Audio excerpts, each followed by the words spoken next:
by issuing the guidance that they did, it says to me that what they would like to do is make permanent the emergency procedures that were instituted by many states through litigation by the DNC throughout the country prior to the 2020 election. And they would like those to be permanent. And so rather than understand that they are temporary, they are going to go after states that design to go back to their original election procedures.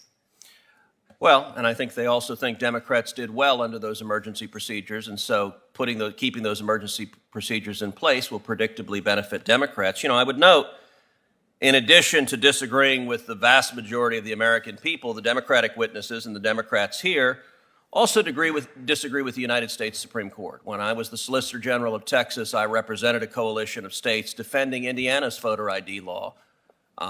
Before the U.S. Supreme Court, a group of plaintiffs challenged that. It went to the Supreme Court, and the Supreme Court, by a vote of 6-3, upheld Indiana's voter ID law. Not only did they do so, Justice John Paul Stevens, one of the lions of the left, wrote the majority opinion where he said voter ID laws protect the integrity of elections.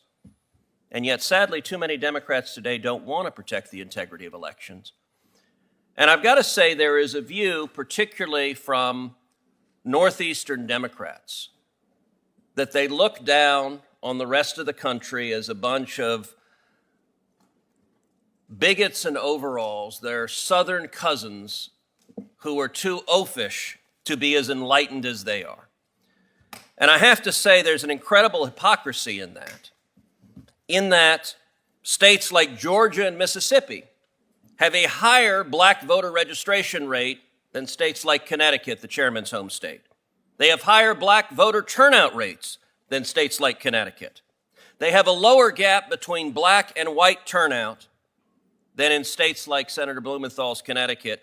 And in fact, states like Georgia and Mississippi, African Americans vote at a higher rate than white voters, and in Texas, they're basically equal.